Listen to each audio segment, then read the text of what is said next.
Welcome to VVB9 news channel. NTR జిల్లా Ibrahimpatnam doctor NTPS యాజమాన్య నిర్లక్ష్య వైఖరితో స్థానికంగా ఉన్నటువంటి లారీల యజమానులకు బూడిద లోడింగ్ ఇవ్వకుండా జెన్కో యాజమాన్యం అన్యాయం చేస్తుందని లారీ యూనియన్ అసోసియేషన్ వారు ఆరోపించారు.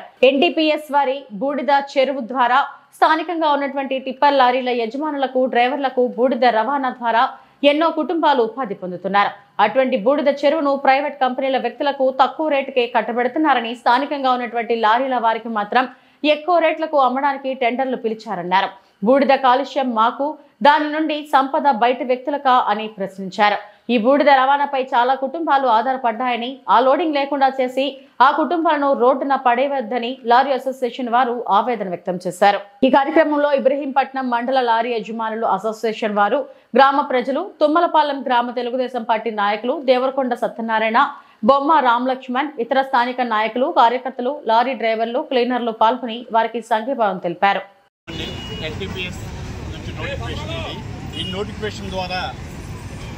నోటిఫికేషన్ ద్వారా టెండర్ అనేది ఖరారు చేశారు. ఇది ఒక బోటకు నోటిఫికేషన్. ఇది కేవలం రోజుకి 22,500 రూపాయలు మాత్రమే క్యాష్ పాయింట్కి ఇచ్చి వాళ్ళు కొనుగోలు చేస్తున్నారు. 3 రూపాయలకి NTPS కాంట్రాక్టర్కి ఇస్తే మాకు 150కి అని చెప్పి ఫైనల్ చేశారు రేటు. అదేవిధంగా రోజుకి 22,500 వాళ్ళు అమ్మడానికి సిద్ధంగా అయ్యారు. అంటే మేము వాళ్ళకంటే కూడా ₹1 ఎక్స్ట్రానే ఇస్తాం, మీరు మాకు ఇస్తారా టెండర్లో? వీళ్ళందరి తరఫున మేము మాట్లాడతాం, వీళ్ళందరి తరఫున మేము టెండర్లు వేస్తాం, మాకు ఇస్తారా? ఇది ఒక సూట్ కేస్ కంపెనీ. ఇది అనేది ఒక సూట్ కేస్ కంపెనీ. టెండర్లు ఎప్పుడు కూడా పాల్గొనగా డైరెక్ట్గా వాళ్ళకి ఇచ్చేసారు. ఈ టెండర్లో ఎప్పుడు కూడా పాల్గొనకుండా డైరెక్ట్గా వాళ్ళకి ఇచ్చేసారు. ఇది ఒక దొంగ కంపెనీ. చెన్నై నుంచి ఇది కంపెనీ టెండర్లు వేసారు. ఇది వెంటనే రద్దు చేయాలి. రద్దు చేసి స్థానికానికి న్యాయం చేయాలి. మొదటి సంవత్సరం ₹3, రెండో సంవత్సరం ₹3.25, మూడో సంవత్సరం ₹3.5 పన్ను చొప్పున వాళ్ళకి ఇవ్వడం జరిగింది ఈ నోటిఫికేషన్ ద్వారా.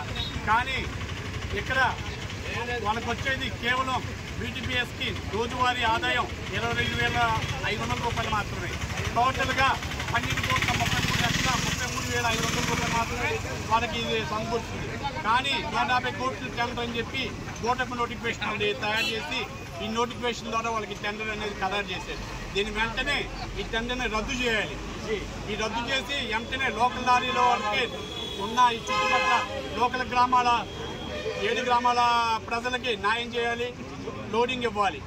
ఇది మా డిమాండ్. లేని పక్షంలో రేపటి రోజున మేము మళ్ళీ నిరాహార దీక్షకైనా సిద్ధంగా ఉంటాం.